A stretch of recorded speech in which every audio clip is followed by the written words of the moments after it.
Hi, I'm Mike Petrilli, Executive Editor at Education Next, here today with Checker Finn, who's a Senior Editor at Education Next and also the Chairman of the Correct Task Force on Education at the Hoover Institution. Checker, at the end of the year, Hoover came out with a list of the best and worst of education events of 2010. Darn right. Helped to put that list together. Let's talk about that list a little bit. It's gotten a lot of attention, and on the Education Next website, readers have been able to vote on what they see as the best and worst events of 2010, not always agreeing with your perspective. The best thing in 2010 education-wise, you said, was Waiting for Superman. Waiting for Superman, the movie. Well, first let me explain. The Correct Task Force is 11 education policy wonks of some stature who get together under the aegis of the Hoover Institution to pursue education reform. Right. And we've done a lot of books and a lot of projects and a lot of thises and that's, including being the editorial board of Education Next itself. Right. But this year, as an important innovation, we said let's look back on the year that just ended and evaluate the major developments of the year in education. And 5 best, 5 worst, and one of those overlaps and is both best and worst. Right. Yes, the best, according to our internal tally, was Waiting for Superman, this incredibly both moving and symbolically important film by a left-wing documentary maker that ends up arguing for school choice, for charter schools, against teacher unions. It's something we could not have imagined happening 5-10 years ago, and it represents at the symbolic level a huge breakthrough. Okay. Though you could also argue that in many ways it overreaches, that it presents evidence in a way that's not quite fair, that it presents the simplistic solution. It kind of gives the impression that charter schools are the answer. And all of us involved strongly support charter schools, know that charter schools are not the silver bullet and that there's lots of bad charter schools out there. But that doesn't bother you. The major idea is what? It's a movie.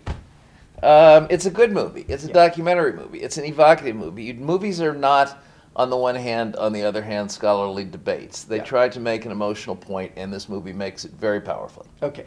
Second thing on your best list was the Los Angeles Times releasing teachers' effectiveness ratings. Yeah, this is controversial, and there was a lot of internal debate about this because there's a downside to releasing individual information about people with their own names attached. Yeah. And it may make teachers gun shy, and there's a whole lot of resistance to this. Nevertheless, it is the most vivid proof that we've had all year that teachers should be judged in no small part by whether their kids are learning anything, i.e. by their effectiveness.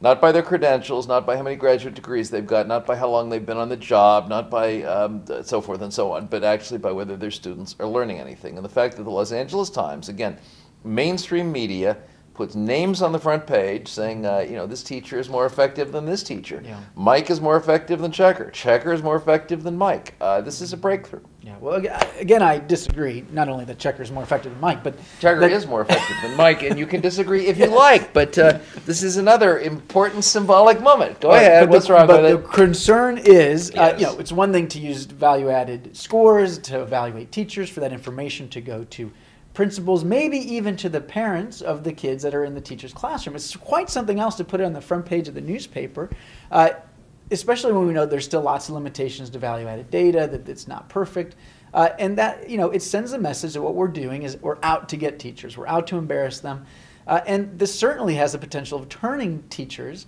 against the idea of value-added data, including teachers who might have been quite open to it for use for evaluation purposes, but say, good God, I don't want that to be in the public domain. And there's not very many other places where we would put that kind of, not many other kind of employees out there with this kind of sensitive information would be made available to their brothers and sisters and ex-spouses and everybody else to give a look But there are a whole lot of domains in which we'd like to have that kind of information. Wouldn't we like to know which brain surgeon is the most effective? Wouldn't we like to know which lawyers win the most cases? Wouldn't we like to know which preachers get you closer to heaven? Right. There are a whole number of areas in which having that kind of fine-grained individual data would be a good thing for society. All right, so I assume you'll be coming out in favor of same kind of information for firemen, for policemen, et cetera, et cetera. Absolutely. Which cop has the beat with the lowest crime? Absolutely. Okay, so let's turn to the worst of 2010.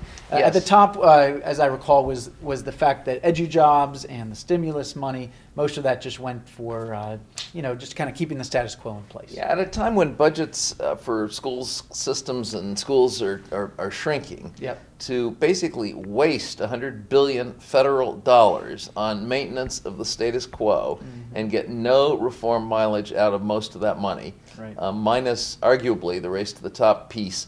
This is a colossal worst Right. of 2010. Right. So let's talk about Race to the Top. Ends up on both the best and worst lists.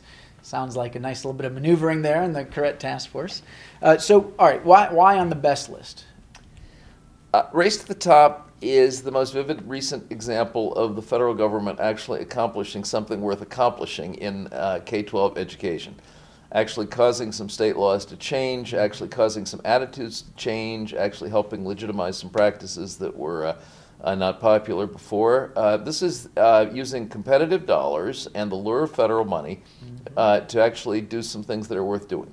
Great. Oh, so why on the worst? Some states that didn't deserve to win got hundreds of millions of dollars. Some states that did deserve to win were denied hundreds of millions of dollars. Right. The selection process may have been political or may just have been dumb, but it didn't produce the right result. Okay. One more thing. There was one item that was on neither list, but was clearly a big momentous thing for 2010, and that was the Common Core State Standards Initiative. 44 states signing on to national standards, and it gets no mention? A fair point, and if we were doing a tally of big events of the year rather than bests and worsts, it clearly would have been on that list. Yeah. It could have been like the Race to the Top on both the best list and the worst list, because some members of the task force thought it belonged on the best list, and some members of the task force thought it belonged on the worst list. But in the end, we kind of came to a draw and didn't put it on either list, or it would have had to go on both.